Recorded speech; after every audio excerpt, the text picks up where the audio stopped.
Good morning and welcome to Community Connections, Resources, and Gardening.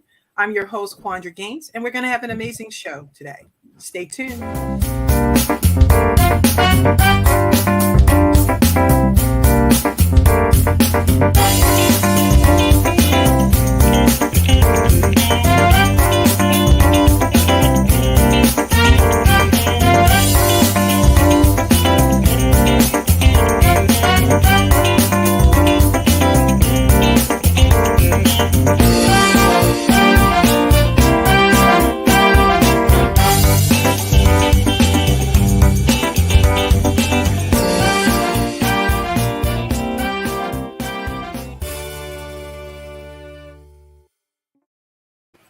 Welcome to Community Connections, Resources, and Gardening. Again, I am Quandra, your host, and today we're going to have a conversation with William Honablew, who is a dear friend of mine, and I'm grateful to have him here. So welcome, William.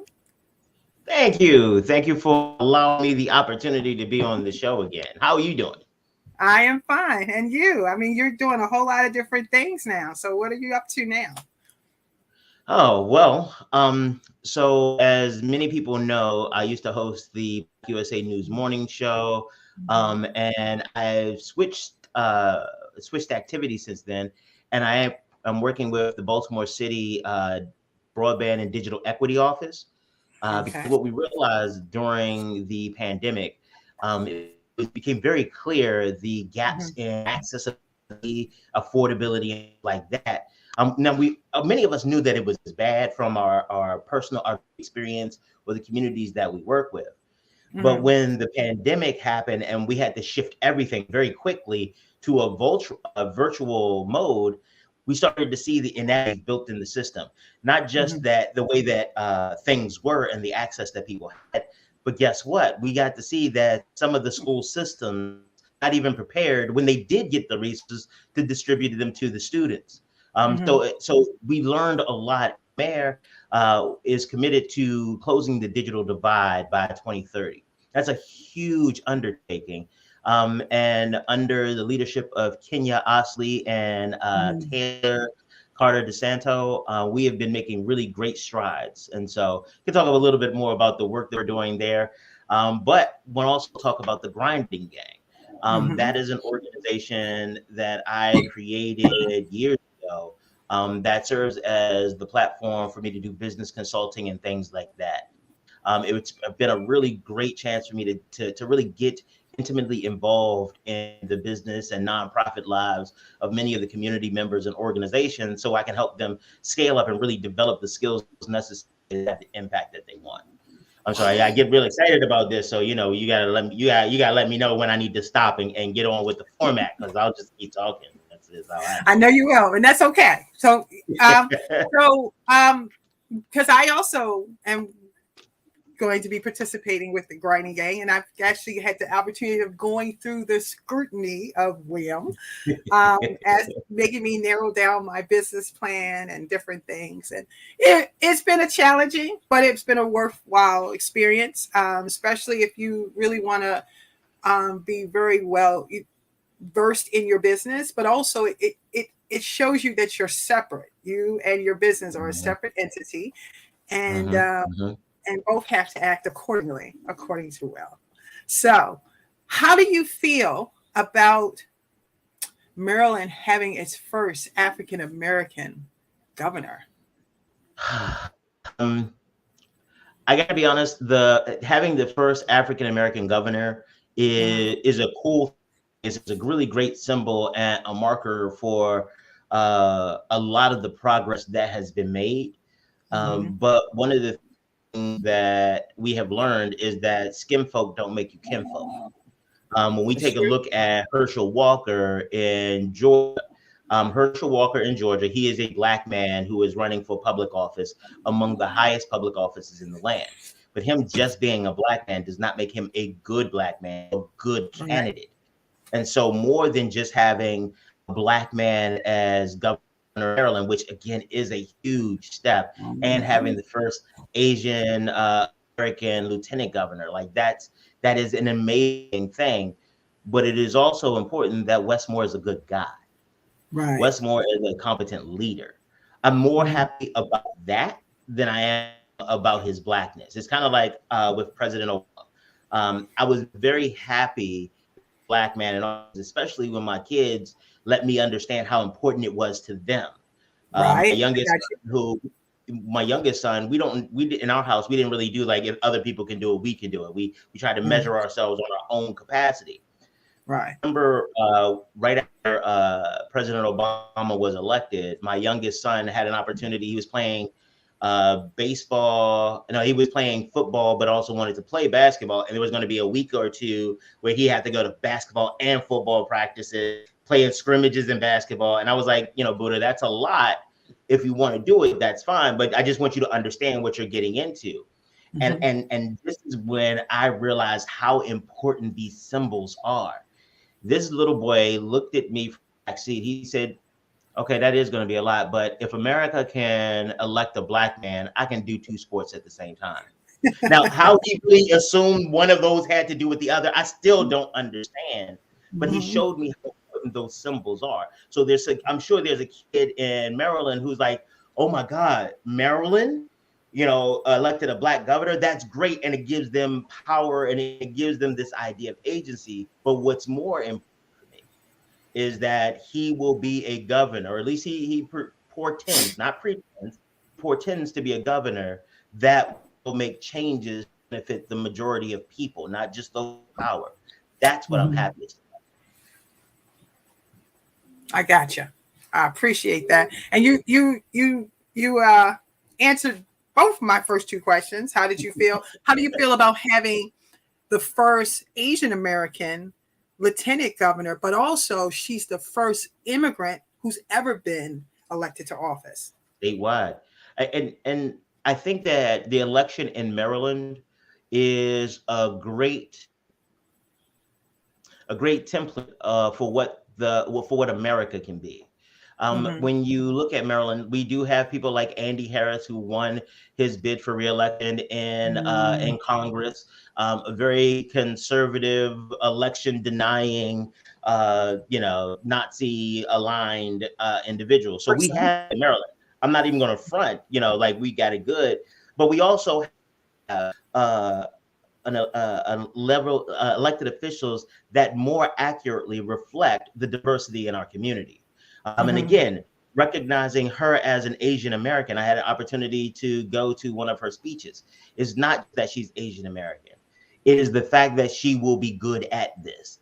Hmm. It's wonderful to have symbols. Absolutely is, because a lot of times those symbols motivate and move us into doing something powerful. But it is more impressive. It is more important that when we do have these people and these symbols and these roles, that we hold them accountable, not disproportionately. I'm not Hmm. suggesting that we dig through their trash and hold them to a level of performance that we hold their predecessors, because that's discriminatory. And that is part of what the benefits I see for having a racially diverse government, because we get an opportunity to have voices at the table that sometimes are not even included, and not just That's true. gender or what have you. It's different on things. It is the fact that I know what it to have lived experience where you don't know where you come from, or that you had literally have to be you literally survive on benefit in the kindness of others. That's a real Hmm. thing.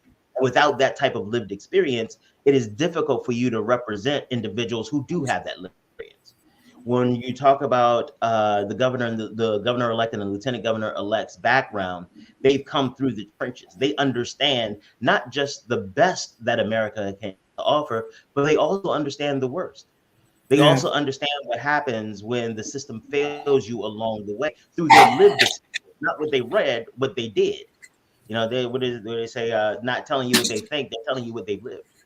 Hmm. Well, I actually got to hear her speak, but also I got to kind of follow her in her role as delegate in Hmm. Montgomery Hmm. County. So, it's profound for me to see Aruna in her rightful place as lieutenant governor, and Hmm. hopefully, I look forward to seeing the first woman governor in Maryland. So it was really good for me. But I've also heard Wes speak as well. But I've also seen him when the cameras are not rolling. And that is very Yes. impactful for me, especially Yes. when he's talking with children and young Mm-hmm. adults. He's not talking at them, he's talking to them, talking with them, and engaging with them. And when you can engage a child, you Yeah, got me. you And doing then the something. way he's doing something, especially with seniors. It's that trust. You know what I mean? He's not Mm-hmm. in the camera, but also the whole family package.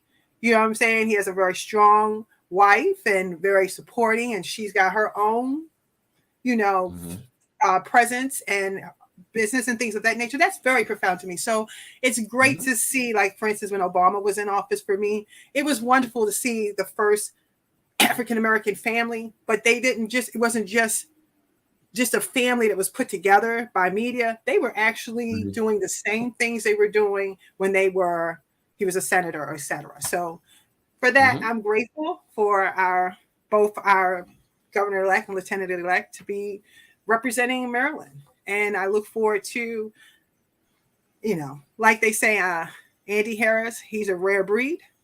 Um, it's really funny to see how some of the old man's old jargon of belief system is still exists in Maryland, because Mm-hmm. he was part of January 6th.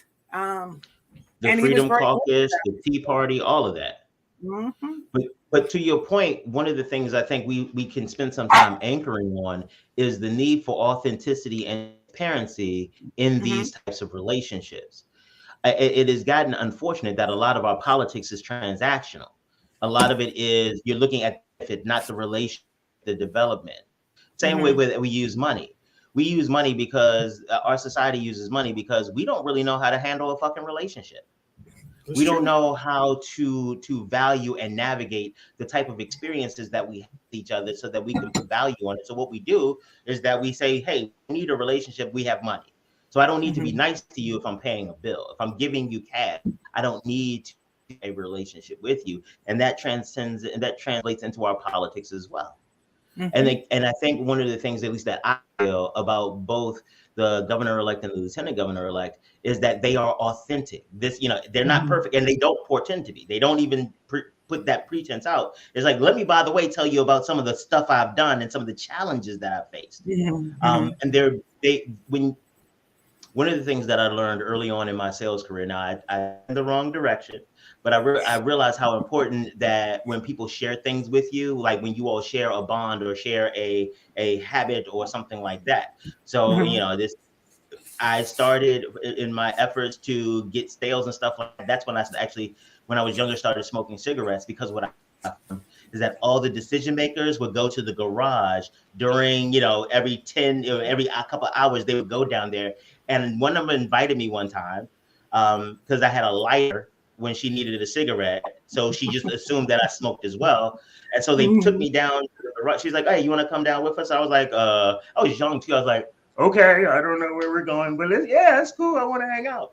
So I go down there, and there's like, and I see a couple of other people who are very powerful in this organization, and they're sitting down there just in this parking garage, smoking. I'm like, oh, okay, what is all right? And I again, I'm young, I'm in my 20s. I have no idea what this is supposed to do. I didn't even know these people smoked. Like, it was Right. crazy. Like, and clearly they did it for a while. They were professionals at it. So they hand Right. me a cigarette, and I'm like, oh, thank you. Well, I have a little cold right now. You get allergies or whatever. But I realized that when I would go down, I started learning, not just how to smoke, but how not to smoke when I'm around them. Like, how do you lengthen it out? But they were talking about real big shit. They were Mm-hmm. talking about moves that they were making, that the organization was making. And let me be clear, this wasn't a secret society. This wasn't a planned let's leave other people out. It was just that they were more comfortable with these people. There was this level of trust because there was Mm-hmm. this shared experience. And unfortunately, sometimes people just look at the shared experience or what they see as the shared feeling, and then they assume that you squad.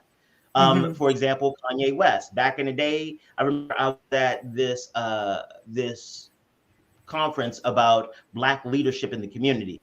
this was after Kanye West got on TV and said George Bush doesn't care about black people. And I think it was even after that whole thing with Taylor Swift, where Uh-huh. he interrupted her and said Beyonce's thing. And Mhm. so one of the ladies on stage, and by this time I'm in my 30s, I think. Yeah, I'm in my 30s. So one of the young ladies, she was an undergrad, and they were like, well, who is the black leader now? She was like, Kanye West. It's like, and I'm sitting like, well, what do you think? There's nothing about that makes sense. And what I realized, she was there were challenges that she saw. She saw that in her view of things, people weren't standing up to the powerful. Kanye That's West right. did. And so what she watching that behavior, she just assumed all of the character, because for her, same thing that Martin Luther King did, same thing that Malcolm X did. They stood up in white people's faces and told Mhm. them the truth. And so Right. for her, not understanding that there was more to Malcolm X and more to Martin Luther than just those statements and this, just those that floss, that what do you Mhm. call it? What kids call it drip now. I think I don't know. I just listen to stuff on TikTok. So I'm assuming that's what they say. But Okay. when you have a genuine and authentic relationship, when you Right. are actually doing the right thing, it's no Mhm. longer transactional. And that's what I see in the governor and governor-elect. They are who they say they are. You don't, and they're comfortable if you don't like it. They're That's comfortable with true. like, oh, you're not cool with this policy. That's okay. They will work with you to try to find something that you are a place where you all can collaborate. But at the end of the day, they're like, this is what we're going to do, and we believe in it, and we believe in it because it will help people. That for me has become the new defining character in my life. If you're not trying to help people, I'm not trying to fuck with you. Like, let me take that back. Let me take that back out because I try to be honest with you, Quandra. I try to be honest with you, but not 100%. I'm not 100% honest with nobody. I'll keep it 85, True. not 100. Oh, But but got you. but the thing is that it is challenging to be who you are. It is Mhm. challenging to be honest and earnest and upfront about this is who I am, this is what I do. No back and forth. No, I'm just trying to get this transaction done. And what we Mhm. find is that in many walks of life, that's all that people are doing. They're modeling behaviors that they see and assuming that they'll Mhm. be able to have the outcomes. But if you don't understand how we got there, if you don't understand that no matter if you're talking about equity, and I'll use Baltimore City as an example because I'm very familiar with the data here. If you're talking about equity and you're not talking about racism, fuck you and your conversation because you're not talking about equity. Baltimore literally invented redlining, like invented it. Mhm. And for those who don't know, redlining is the practice where you literally take a map and you draw red lines around certain communities, and that says that Mhm. those people who live in those communities don't get loans. They literally drew lines on a map in Mhm. Baltimore. Baltimore not only invented it, but everybody else in a lot of the racists around the country took it, and now they took it to a different level in many cases. But if Mhm. we are not going to talk about racism here, if we're not going to talk about misogyny, if we're not going to talk about discrimination against the LGBTQ community, then you're not actually part of the conversation. You are enabling the oppressors, Mhm. and I'm here for it. You can bring that if you want to. You don't want them problems. I got all the smoke, like I'm grilling. Sorry. Uh, I, I It's early. I haven't gotten all the coffee and socially appropriate behavior. Da da da da. So Mhm. normally they don't make me have meetings until 10 a.m. So by that time I'm able to get myself together and hi, how are you doing today? Thank you for your feedback. It ain't 10 o'clock yet. no, it's 9:21. So so you talked about grinding gang. Well, I like the fact that we do have some real people in office. I'm not saying that we haven't had them before, but Right. the thing is that it does add the cherry on top to have someone that looks like me in office. And I'm going to be honest Yes. about that. But I did vote for Hogan. Yeah. I did vote for Hogan. Um, and it's because he may not look like me, but he had some views that were very very important to me, and he Mm-hmm. addressed many issues that were important to me. And I do feel that no, I mean some people say he was a bad governor. I don't think he was a bad governor. I think that he did not agree with Trump. He said Mm-hmm. he didn't. He didn't vote for him. When Hillary and him were voting, he said he didn't vote for either one of them because they didn't have the integrity that he was raised with. So for someone to stand up to that, for me, was very important because I felt like, who do I vote for? You had both people on both sides. One was supposed to be a Democrat, but she had some shadiness with her. You know what I mean? And I voted for her. You talking about Kathleen Kennedy Towson? No, I'm talking about Hillary Clinton. When she I ran thought you were talking against about governor. I'm Trump, sorry. I thought you were yeah, talking about when governor. she Okay, ran yes, against yes. Trump, Yeah. well, you know, when she ran against Trump, it was very important to me because I said, yes, it's great to have a woman, but then you have to look back at, she talked junk about Obama, and then she asked for his support to get her in office. Oh, okay. So let me jump It in on was, there because that I know we have different opinions on that. So let's go ahead and get it in. I get it in. Let's get it in. For me with that one, it is the you know how they say that phrase, hate the player, don't hate the player, hate the game. Right. In her engagement with Obama and things like that, I just looked at that. That's the game. Like when especially the way. One of the things that I did admire about Hillary Clinton wasn't that she was a good person, because in my estimation, based on how I define a good person, she wasn't. But what she was the most tactically superior politician that I had seen come around, including Obama. Now, Obama did the right thing and he was charismatic. She couldn't handle it. She didn't have that. But tactically, oh, absolutely. She was a tactical genius. Like I mean, think about it. She went from first lady to a U.S. senator in a state that she didn't live in, to being secretary of state, to being a legitimate nominee for the president, for the Democratic Party president of the United States. And real talk, if it wasn't for James Comey, she actually might have gotten it. When Comey did that whole last email thing, blah, blah, blah. But so it you are right about the lesser of two evils, especially when it comes to somebody like Hogan, because Hogan had the same thing that Clinton had. Again, not that I think he's a good person, but he had a plan that I aligned with, and he seemed like he had the requisite resources, at least in the elections, to get that plan done. It wasn't so much that he'll say we agree, blah, blah, blah. It was that he could get it done. So if he was going, and the other part too, I absolutely believe that in many cases, especially in a place like Maryland, there is going to be a level of corruption in government. Yeah, Maryland is known nationally as having what is some of the scholars call it a culture of casual corruption. A lot of things that other places would be like, oh my God, I can't believe you did that. We're like, I mean, did you do it? Did you make any money off of it? Did you actually get caught doing it? If you didn't, and is it technically a violation of rules? If it's not technically a violation of rules, even if it's a spirit, it's cool, blah, blah, blah. We only recently have we been at the point where we are trying to hold people accountable for their misaction in office. And I do want to say it's kind of convenient how most of the people that we're holding accountable at this point are Black women, but I think that might be a whole separate show. Yes, it would. As we are navigating the political space, we start realizing that a lot of these people are just doing whatever they want, because if Congress is a great example, they just want their power. It's like they're more worried about their jobs and losing their perks and things like that. And I get it, because being an elected official is better than being born again. Because when you're born again, there's still people who are like, oh, no, I don't believe in that. But when you're an elected official, your name becomes the honorable. Like forever, you are the honorable, and everybody wants your opinion, and your signature changes life. People call your office and sweat you for a citation, a sheet of paper that you print in your office. They want that so bad. Why would anybody want to give that up? And so what we did is that we started bringing people to the table who wanted to win more than they wanted to govern. And this is what we get. This is what that looks like. Okay. So I see a change. For Maryland. I don't see him doing business as usual, but then again, he's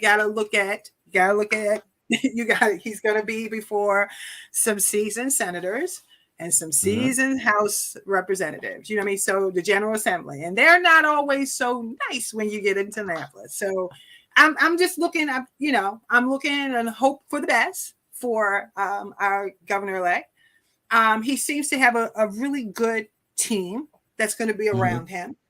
So I mean, I'm glad that the Democrats are in the House for Maryland, right? We're in his case right now, but I do know what it looks like from the inside when you're in Annapolis and they don't like you. So to your point, big up to, I think that's going to be a function that he also benefits from, because he's actually a likable guy. Like that's, again, one of the things I'm really happy with him. Like, I think Anthony Brown would have been a good governor, because Anthony Brown is very intelligent. He's very thoughtful when he does things.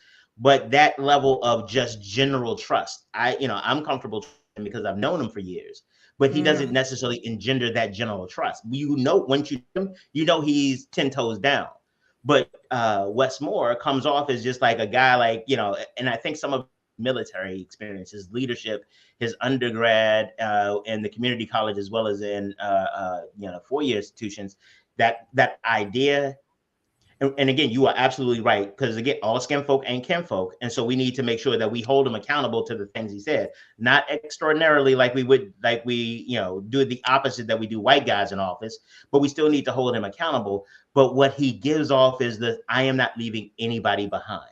That's right. He gives off that big energy of like, no, if you're a Marylander, if I have to leave Annapolis to come to your house to put you on my back to get you to safety, we're going to do something like that. And to be honest, that is not Hogan. That was never Hogan. Again, Hogan's tactical. That wasn't O'Malley, Glendenning. This is a new face and a new level of engagement, and a new way of engaging just government, a new sense of care for the community and care for the people, not just the transactions. Okay, so you may get mad at me, but that's okay. Okay. Yeah, wouldn't be the first one, won't be the last. Anthony Brown, yes. When he was under the O'Malley regime, he wasn't black. He wasn't black. He didn't want to be amongst the blacks. He didn't represent the black representative, because I'm gonna give you a scenario. We were in East Baltimore. He was invited. He was invited to East Baltimore. It was like kicking off a program for solar and some other different things. And we were in the room with him, and people were so happy. They're like, oh my goodness, he's this. He was in the corner like, oh no, I don't want to deal with you people. You are not even in my class. And as soon as he could skip out, he skipped out.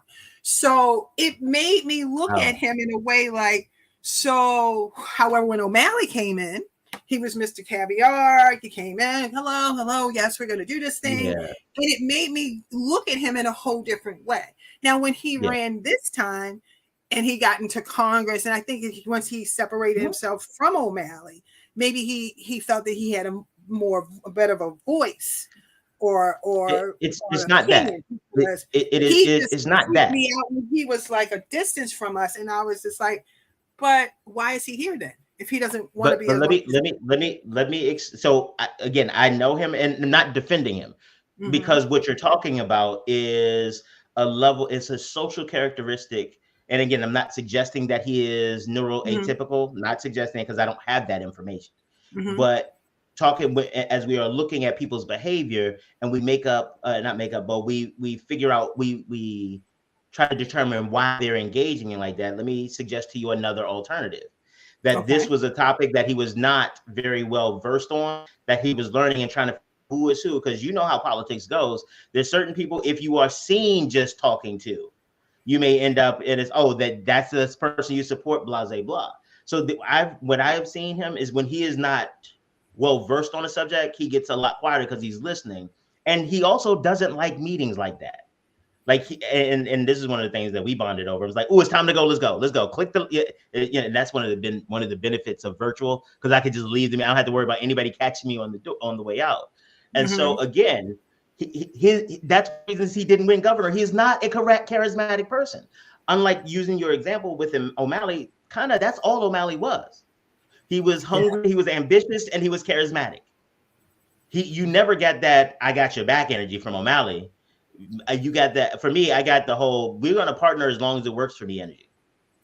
And well, I could say something. I could say something now. If you're an African American woman, you're going to get his back.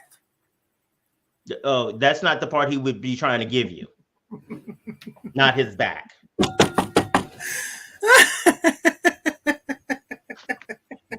I like the way that they cut just now. It's like whoa, whoa, whoa, whoa, whoa, whoa, whoa,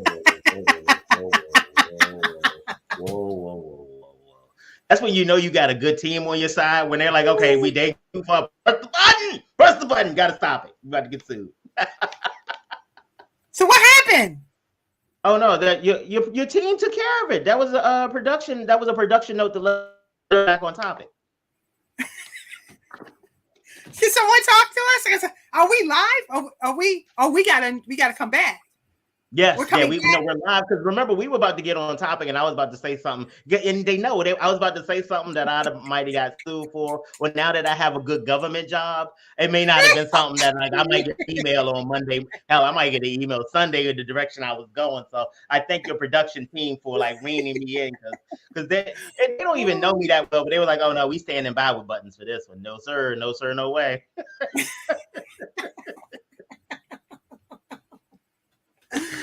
Yeah, because are we live?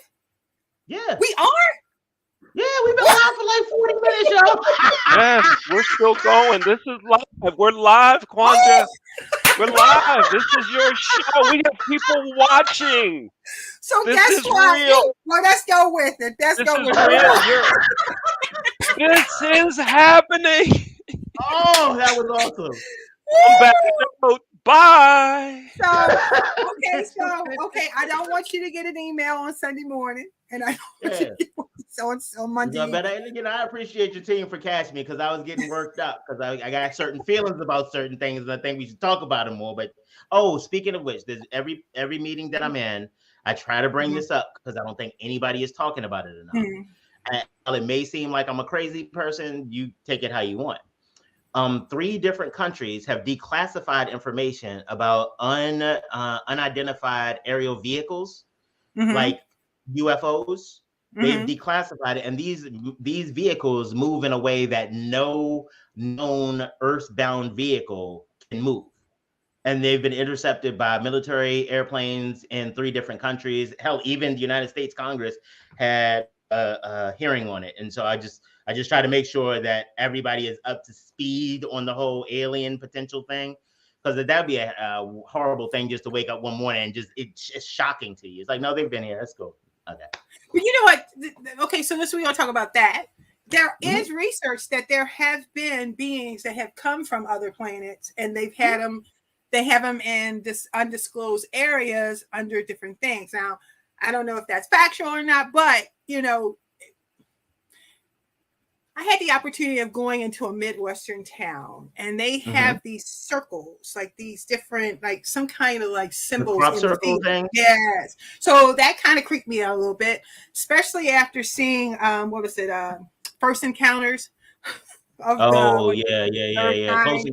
the Third Kind. Third Kind, yeah. So, and like body snatchers and different things of that nature. That kind of, when I'm in this Midwestern town, all I'm thinking about is something's going to come out, and people just all these different types of shows on TV. And I don't look at TV too often, but different types of shows where they're actually seeing where people are being cloned.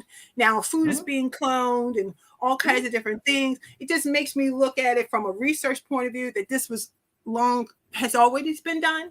It's just that it's been closed off to the general public, or maybe it's too much for the general public to understand or take in that we do have beings walking around us, because we have different, even from a gardener's point of view, there are plants who have existed for over hundreds and hundreds of years that still grow.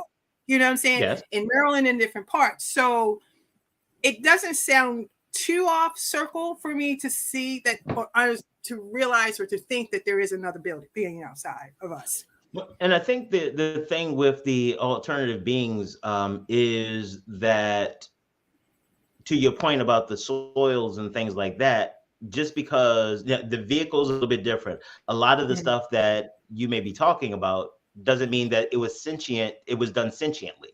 It mhm, doesn't. I'm suggesting that there are aliens who came to plant crops, but mhm, it is possible that a planet that blew up, that some of the spores or whatever from them landed on Earth. mhm, Same thing with random particles and bits, especially because like we have virtually no information about the way that the universe actually works. My youngest son, he is a mhm, physicist, focusing in on astronomy and mhm. quantum stuff words. Quantum And physics? yeah, Really? yeah. My oldest one is a mathematician, and my youngest one is a physicist. When And so, before I had my children, I wanted to be a mhm. nuclear physicist and I wanted to serve in the Navy and go in a submarine, but I was Oh, ahead that's of good. my time because they said that women weren't allowed on Absolutely. submarines. And Oh, then absolutely. not until like 2009, 2010, Mhm. we now are on submarines and we actually have women that are nuclear physicists. Yeah, and kind of going back to what we were saying, the Hmm. equality and equity pieces is when one of the things that when we are in positions of power, because you're Hmm. right, the landscape is changing, and a lot Hmm. of times, Black people and women, as a combined and separate group, have had to try to navigate the places of power Hmm. under the rules of the people who have power. Hmm. So what that means is that there were things that we weren't going to try because we knew that the powers that be wouldn't go for it.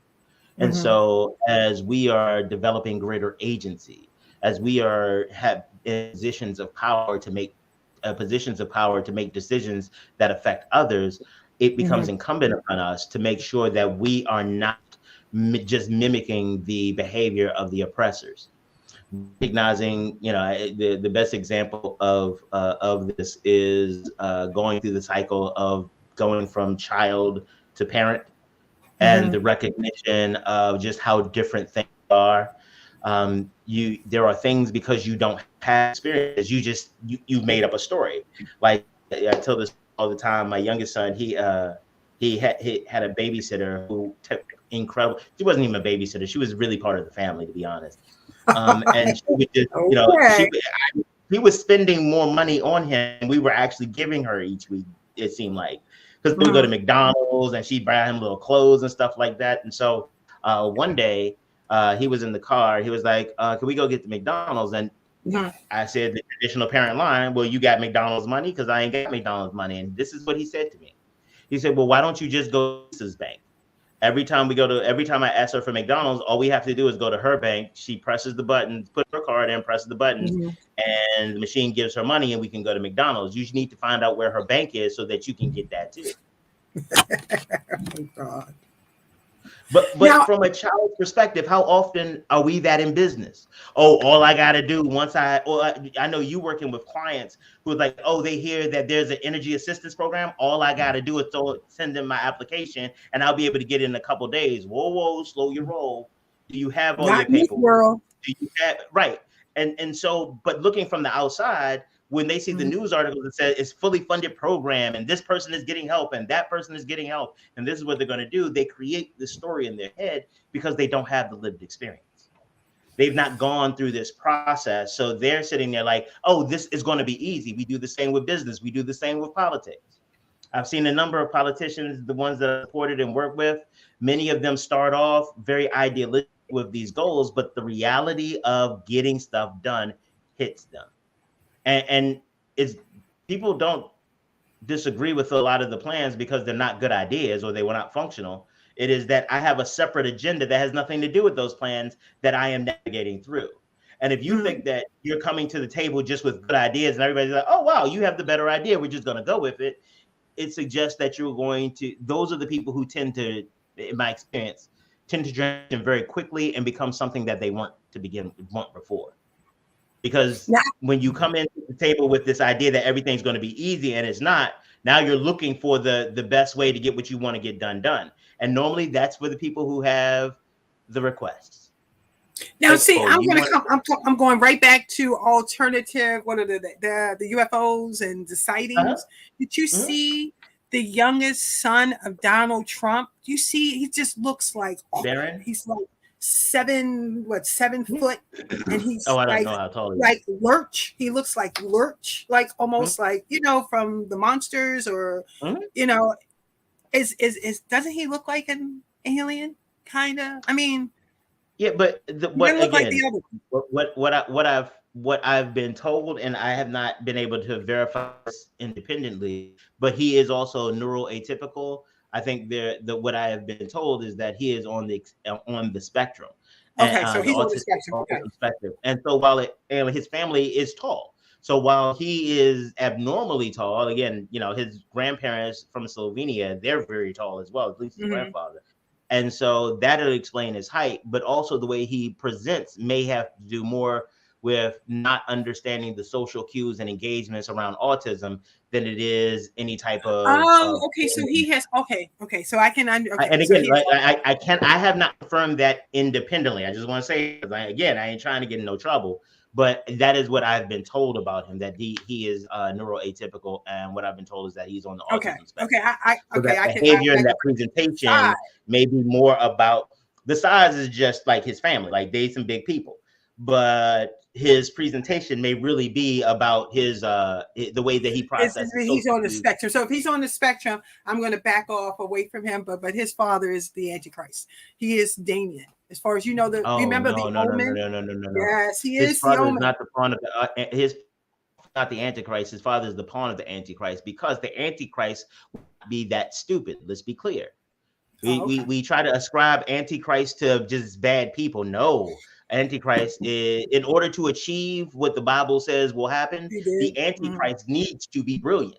Now, the Antichrist would use somebody like this as a pawn because, again, if I was using my powers for evil, would have set Trump up to destroy the Republican Party, and I would come in and clean it up and raise it from the ashes and be the leader that everybody would follow. But I'm not using my powers for evil, so. Okay, so I'm glad that you're not using your powers for evil. But the thing is that I had a mentor that was very eclectic, and she actually was a director over MPT, and just certain. She was very much about community involvement. How each person who played their role, played their part, played their invoked their passions and likes, dislikes about what was going on, and joining together to be not saying everything had to be perfect. It was okay to agree, to disagree, those kind of things. But that kind of exposure was the very thing that made me adamant about helping people, adamant about breaking down state, local systems like energy assistance or BGE or those kind of things to help them navigate through those systems. Do you think that our current leadership on all levels is community geared, or if so, who are, and if not, who aren't? So I think the issue is that we actually rely on leaders for this type of stuff. Like the reality is that, even the governor and the lieutenant governor, they can only do so much. So what I focus on is what can we do to provide those resources in the event that those in power don't. Now, part of it is making sure that we scan through and we vet them, and we find people who are going to be community focused and community oriented. But that's also, we also need to make sure that as they are going along, we let them know what we think, what we want, and we make sure that our voices are heard along the way, and we hold them accountable, not just at the ballot box. One of the big things I tell people, my Donnie story all the time, is like when I first met Donnie Glover, when I actually didn't meet him, it was the early 2000s, and this is before people were taking pictures with phones and video and stuff like that. And he would always have this phone up in a politician's face. It's always up in their face. What are you doing for the Black community? And back then, I was still a Negro. I thought, because that's how you progressed in all societies, by being the good and virtuous Negro. And so I'm like, you're messing it up for everybody. You out here making these white folk mad. You know what's gonna come back. They charge everything. Why you out here gonna make them white folks mad? And so the time he did it, I was like, oh God, here's this guy. And I saw him at the next one. I was like, okay, here he goes again. And the third time, same thing. But the fourth time, they had an answer for the question about what are they doing in the Black community. And it wasn't the fact that, his credentials changed or his approach changed. It was his tenacity and the fact that he stayed after it. And I think that is an example of what we need to do. A lot of times we, with school, with our parenting, with our marriages, with our politics, we want to get to it. We elected you. Now, what you need to do to make us okay? I married you. Now what you need to do to make our family work? I hired you. Now do what you need to do to make my business successful, as opposed to recognizing, what do I need to do? What is my responsibility in it? And so to that point, one of the things that I've also been working on is the launch of the Global Center for Spirituality and Business. Because like you and I talk about often, is that you have a lot of people who believe that they have to sell their souls in order to be profitable, in order to be commercially viable. The reality is that is what the system demands. But the system demands that if you want to win capitalism, the hook is that you can never win capitalism, because in order to win capitalism, you have to have all the resources. You can't have all of the resources. So what you end up with is these people who claim to be capitalists and things like that. All you're trying to do is to fill that empty hole inside yourself in a way that will never happen. It won't happen because there is not enough to fill the hole. If we can take a step back and start redefining what success looks like, when we can move the transactions from not just being about how much money or these quantitative pieces, but also the qualitative and spiritual and emotional engagement that we have with our community. One of the reasons I think that America is in the shithole that it is because we've spent a lot of time focused on, do you have enough? What is your value to society? And our value to society has nothing to do with our morality. It has to do with our money. When they are talking about building new schools, when they're talking about developing curriculum, it is not how do we make them whole? How do we make them happy individuals? It's where will the jobs be? We live in a society where we are comfortable saying that, hey, Quandra, if you don't have enough money, then you don't get lights.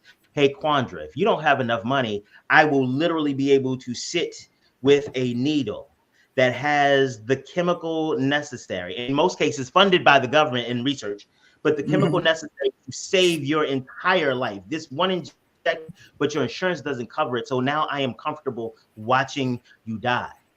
We are comfortable saying that as bad as the weather is, if you don't have enough money, we are comfortable with you being homeless and being exposed to the elements.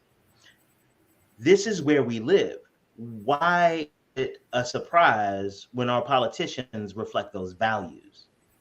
Why is it a surprise when our businesses, when the CEO keeps or loses their job because of profitability, why would they give a fuck about anything else? True. When you see the Disney company, the one CEO, he tried to take a stand before Bob Eisner came back, the other Bob. And he tried to take a stand when Florida did that Don't Say Gay bill, and he took a passive stand, which was worse than taking no stand at all, because people are like, yo, that's bullshit. Like, y'all said it. So the people who were down for the bill, they didn't fuck with you. And the people who were against the bill didn't fuck with you. It is that fear. It is that trying to walk a line between it. And again, I'm not trying to be on Westmore because I have not seen what he is in a political capacity because this is the first time, but he shows up like he can be trusted to do what he says. Or if shit comes up and he won't be able to, he will let you know. And so True. the Global Center, because we want to make sure, we want to help people figure out where the alignment is between their economics and their spirit, to recognize that there is a lot of space between just getting cash and giving it all away for free. And also looking at where your business and where your professional life fits in your overarching life's mission. How do you how does it fit? Because if you are looking for your business to make you feel good, you will probably get disappointed because it's not a real fucking thing. You feel good in the head. What are you doing? You are nuts. Why you get mad at me about your self-esteem? It's called self-esteem. That's right. And when we are navigating through these places, we need to make sure that we don't let the oppressors disproportionately put burden on us, but we also are accountable to ourselves for our part in it. And that's a really thin line in a lot of the American context. Because one of the ways that gaslighting works in America, and one of the ways that people get controlled, is that they're told that things are their fault that aren't. Case in point. And I know we got to go, right? Because no, go, because I know you on fire. But that's okay. So we looked at schools, and I was talking to a friend of mine about making agreements, and she was talking about how her daughter was not living up to agreement about her participation in school. And I said, whoa, because I like saying whoa. I said, whoa, what agreement? She was like, well, she has to get good grades. Like, no, she didn't agree to that. You all are making her go. She has no power in this whatsoever. It is not agreement. It's an obligation. And she's being chastised that she has this obligation that she cannot negotiate. She can't say, well, I only want to go to school for this. No, you can't say that. You go when they tell you to open. You leave when they tell you it's over. You take the test that they tell you. So you are taking her agency away from her and then blaming her for not loving it. We tend not to look at schools for what they are. This one time I was when I was working at a school, a mother was sending her son in and telling him, hurry up, get in there. And what she said, it stuck with me. She said, hurry up. Basically, it was hurry up and get in there and fix your face. That whole, the black mother thing, fix your face. You get in there like you like it, blah, blah, blah. And what she said that stuck with me the most was like, so, because I need to hurry up and get to this damn job, but basically expressing the fact that she didn't like her job. And look at the juxtaposition in that. You are sending this child into a building that he has no choice to go in, requiring him to perform in a way that he doesn't even get to choose. Think about how objective grades are. So you send him to this space so that he can grow up and get a job like you're complaining about going to. When we stop and take a look at our educational system, it is literally, especially public education, it is literally only designed to make us better, more manageable citizens, to make us more controlled and accept random shit from people. Think about, we spend 12 years teaching them how just to understand random shit. It doesn't matter what the teacher said, just as long as you don't have to go in the principal's office. So our grades, we don't get grades as adults. We don't get grades as adults, but we do get evaluations. Interestingly, a lot of our evaluations are quarterly, and we get the final one annually, because it is a repeat of the system of just do what the fuck we tell you to do and move on. It is about teaching people how to be controlled. And then when we let them free our control, we don't understand why they go buck wild and do wrong things or do things that are not socially appropriate. You didn't teach them why it's socially appropriate. You didn't teach them the value of socially appropriate. You just said, do the shit I told you, or you're going to the principal's office. But once the principal's office is no longer a threat, then why am I doing anything? You have not taught me agency. You've actually done the opposite. You've instilled in me a desire to rebel. Right. Because that's what I think agency is. And that's why you end up with that little girl. And I'm old enough to call her a little girl now. That little girl said Kanye West was the black leader. Because there's not the experience to understand what leadership is. We look at the trappings and make our decision then. Now you got me woke up. It's about 10 o'clock, isn't it? I can tell because I'm about awake now. Okay. I'm about awake now. I'm like, okay, all right. Woo, let's get this started.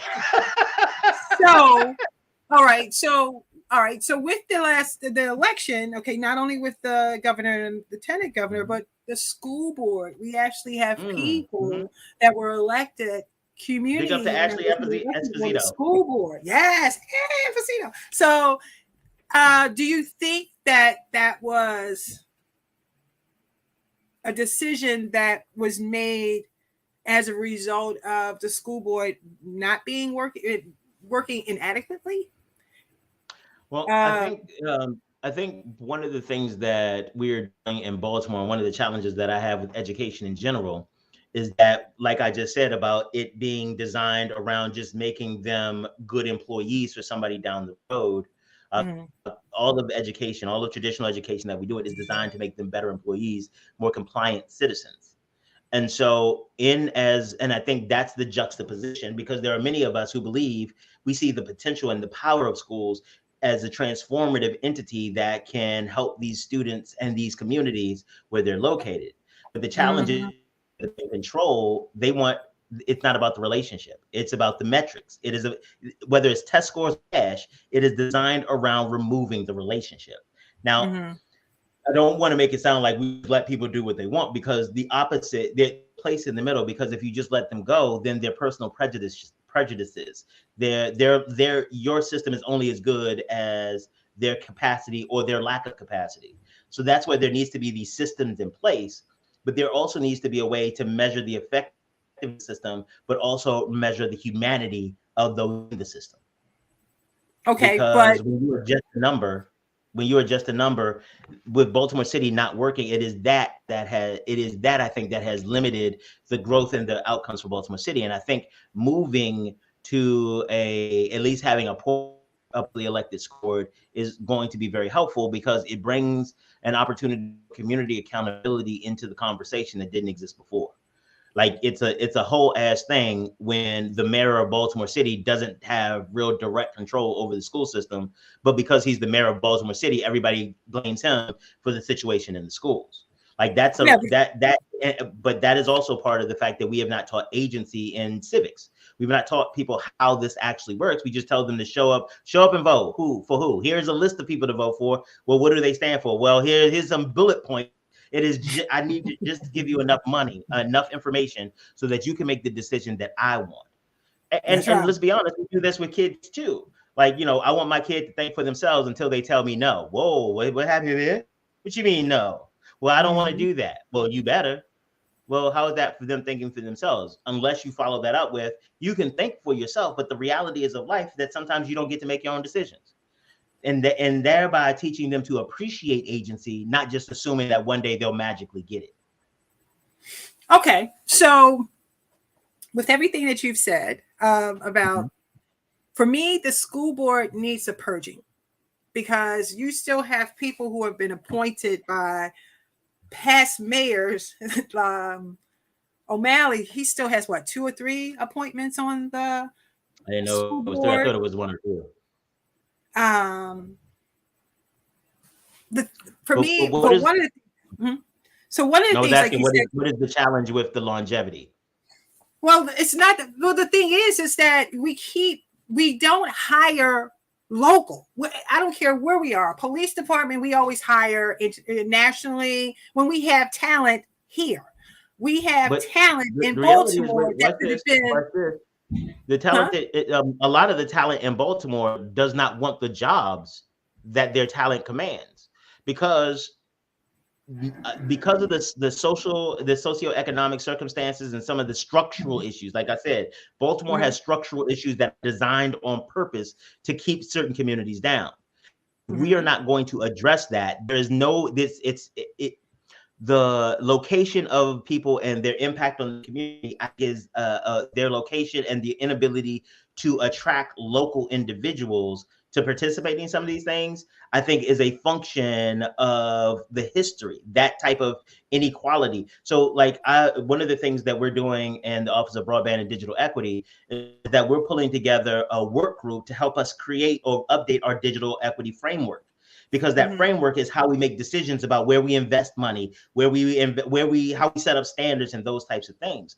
I send out invitations to people that I know that do the damn thing in the community.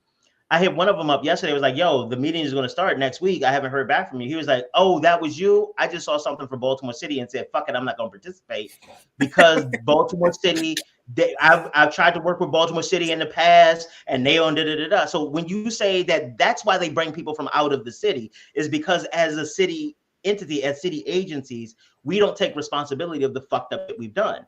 One of the things that changed the gamut, the game for a lot of the people that I'm working with now in the Office of Broadband and Digital Equity, is that I started off a couple of our meetings like, I apologize, because I know that before I got here, there were conversations, there were plans, and there was a whole lot of stuff done that in many ways is going to feel like you're going to have to start over.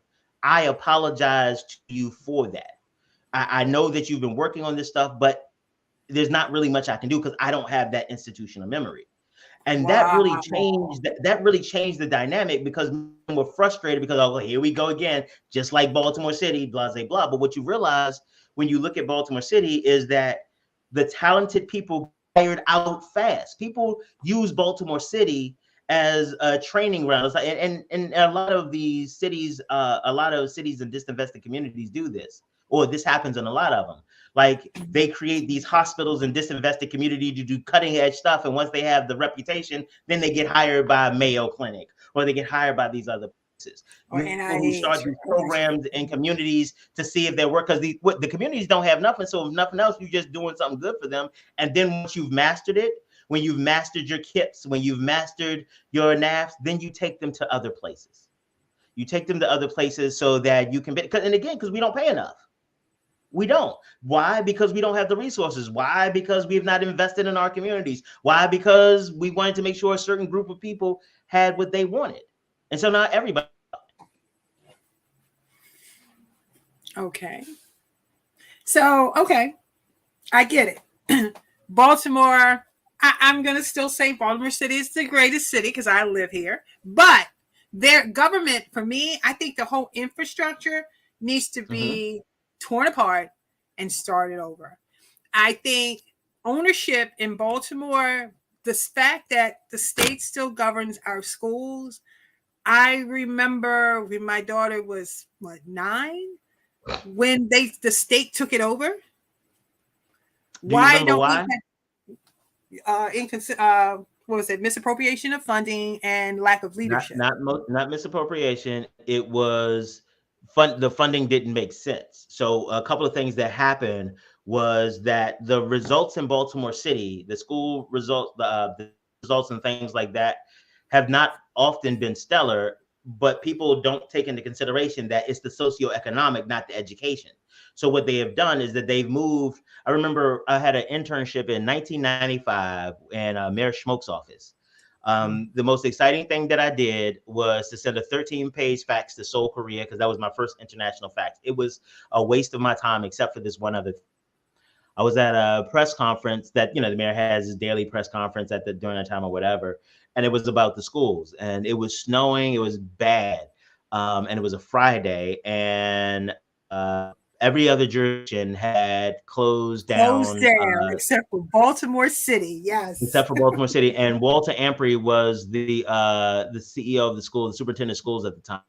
And the press did not like Walter Ampry, did not like him at all. And so they said to him, it's like, well, Baltimore City is in the red and this and that. And if you had closed schools, save like $2 million every day you closed, and all these other places were closed and you didn't, blah, blah, why? And what he said, and because I'm sitting in the press conference, I'm like, exactly, that's part of the problem. Y'all be, blah, blah, blah, blah. Y'all not doing things that make business sense. And my entire life and philosophy was changed by the next thing he said. He said, 70% of my students live below the poverty line. 80% of them qualify for free or reduced lunch. If I close schools on Friday, the last decent meal that many of my students have will be the lunch I gave them on Thursday, and the meal will be the breakfast that I will give them on Monday if we open up. He said these other jurisdictions have the opportunity, the luxury of worrying about education. I have to worry about my students staying alive. I was like, yeah, I'm an asshole because what I was just thinking. I apologize. I need to become part of the solution and fuck up until I know more. But that is what happens with a lot of policymakers. They don't understand the nuances. They're focused on the numbers of education, not realizing, again, we just want what we want, that these people are starving. So what can community members, because I know, before I say that, Baltimore community associations are done by neighborhoods. They have the pride about neighborhoods. And a lot of times they don't always work together. So do Yes. you think, and they don't always let everyone in. So Yes. what can be, and which means that just like government, they don't always want everybody in. So Yes. what can be changed? What do you think needs to be changed? Because there are a lot of new people in communities that want to make change, that are doing their part with small groups to get things done, while the heads are sitting back saying, "Oh, I don't want you to do this because you're not part of this sorority or So, this so let me this." let me let me let me let me say something about the reasons, because I've had the opportunity to be on both sides of that Mhm. type of discrimination, that Mhm. affiliation discrimination. So one of the things that I recognize is that business is about your belief in trust. Okay. One of the reasons that a lot of government agencies and a lot of institutions don't do business with smaller organizations is because these organizations don't necessarily have the internal capacity. So, for example, when you're working with a large institution, decisions are decentralized. So the person you may be, like, for example, there's a project that I'm working on right now that will net our vendor some, pretty six-figure, at the end of it, a six-figure payout. But we're putting it on pause for at least 2 or 3 weeks and stopping moving because somebody else had some other questions that need to be answered before we can make it happen. So most small businesses can't deal with that. Most small businesses, oh wait, I was expecting to get that money today, and Mhm. we won't even continue for another 2 weeks, which means I may not get it for a month. Many small businesses can't survive that. And so it is one of the things that we can do, whether education, whether it's networking, is really focus on, like you're doing through your show and through your activity, is focusing in on developing critical capacity in these individuals and organizations, so that so they know that they should probably use Google first. Like a lot of times that, and don't just rely on that, but understanding how to get information, understanding how Yeah. to negotiate conversations, understanding where your value lies. Because if you've never experienced your own value, you may not have a very realistic view of it, either positive or negative. You may think you're worth a lot more than you actually are on the free market, and you don't understand why nobody's trying to do business or be with you. It's like, because Right. market rate is here, but your asking price is here. And again, just like regular things, the only time that works is when you have a buyer who's incentivized, or you have somebody who doesn't know what they're doing. We end up with a lot of people in these positions who don't know what they're doing. The reality is that nobody does.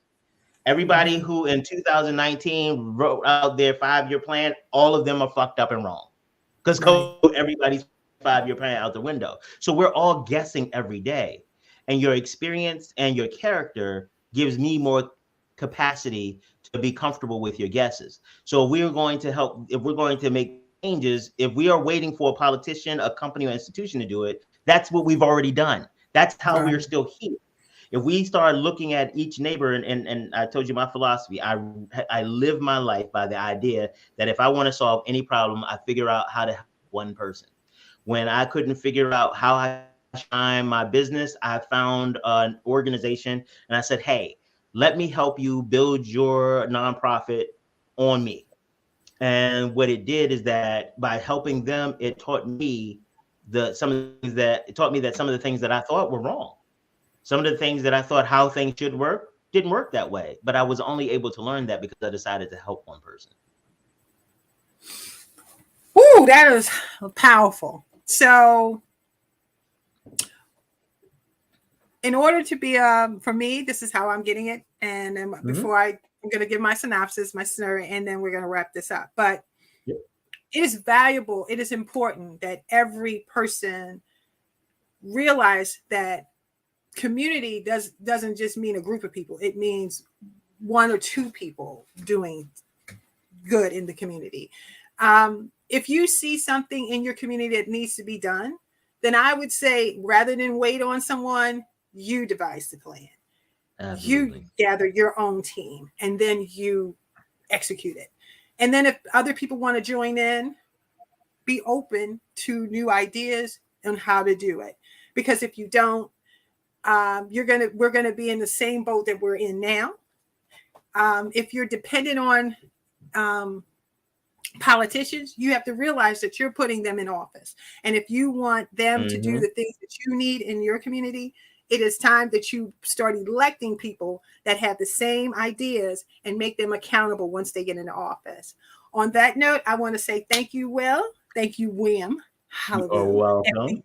Esquire, for joining me. And I look forward to seeing you guys next Saturday at 9 a.m. Goodbye. Bye.